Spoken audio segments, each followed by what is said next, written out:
Hello everyone, स्वागत है दोस्तों आपका मेरे चैनल पे। मैं प्रशांत कुमार शुक्ला एडवोकेट। साथियों, आज के वीडियो में हम लोग बात करेंगे नेगोशिएबल इंस्ट्रूमेंट एक्ट से रिलेटेड एक इम्पॉर्टेंट जजमेंट के बारे में। और एक क्वेश्चन आप लोगों के बीच ये भी रहता है कि कोई भी अगर अभियुक्त है वह अपने जो साक्ष्य यानी कि एविडेंस को हलफनामे के माध्यम से प्रस्तुत कर सकता है कि नहीं कर सकता। इसी से रिलेटेड यह एक इम्पॉर्टेंट जजमेंट है। और वीडियो शुरू करने से पहले अगर आप मेरे चैनल पहली बार चैनल को जरूर सब्सक्राइब करिए, लाइक करिए, शेयर करिए और कमेंट करना तो मत भूलिएगा। अगर आपको किसी केस से रिलेटेड कोई भी क्वेरी हो तो आप कमेंट बॉक्स में जरूर पूछ सकते हैं। हाल ही में एक कर्नाटक हाईकोर्ट का लेटेस्ट जजमेंट आया था जहां एनआई एक्ट यानी कि अभियुक्त के साक्ष्य हलफनामे के माध्यम से प्रस्तुत नहीं किए जा सकते।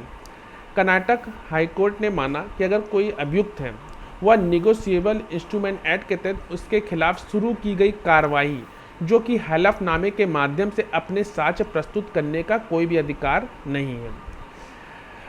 अदालत ने और क्या कहा ये वो जानते हैं। जो कानून आरोपी को हलफनामे के माध्यम से जो अपने साक्ष्य को दाखिल करने का कोई भी अधिकार नहीं देता है, या शिकायतकर्ता का एक अधिकार होता है और विधायिका अपने विवेक से आरोपी को दिए गए जाने वाले उस अधिकार को बाहर रखा है।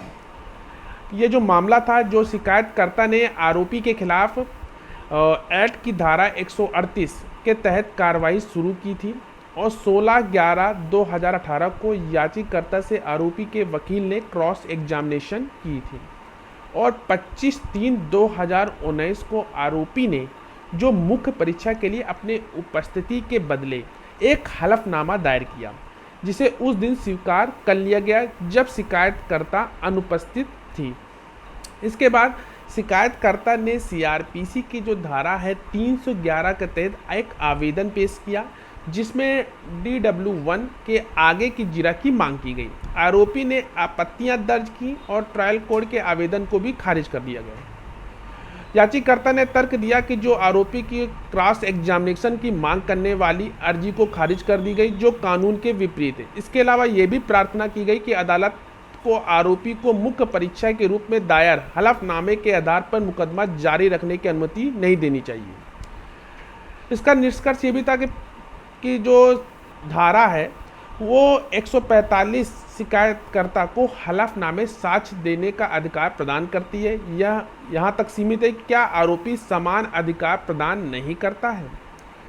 इसके अलावा इसमें धारा 311 सीआरपीसी के तहत जो आवेदन को भी खारिज करने में ट्रायल कोर्ट के आदेश को भी खारिज कर दिया गया और यह भी कहा गया कि किसी विशेष दिन शिकायतकर्ता के अनुपस्थिति के कारण आरोपी क्रॉस एग्जामिनेशन शून्य हो जाती है अगर हलफनामे के माध्यम से उसे साक्ष्य दाखिल करने की अनुमति देने की आवश्यकता के अलावा ऐसा नहीं हो सकता कि शिकायतकर्ता द्वारा आरोपी से जिरह ही ना की गई हो। इसलिए न्यायालय ने आरोपी DW1 से आगे क्रॉस एग्जामिनेशन की जो अनुमति है वो देनी चाहिए थी।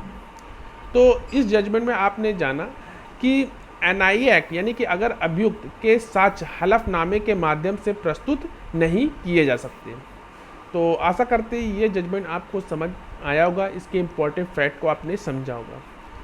और ये जो जजमेंट है अभी हाल ही जुलाई के मंथ में आया है। तो आशा करते हैं वीडियो अच्छा लगा, लाइक शेयर कमेंट करना तो मत भूलिए। मिलते हैं एक नेक्स्ट वीडियो, तब तक के लिए धन्यवाद।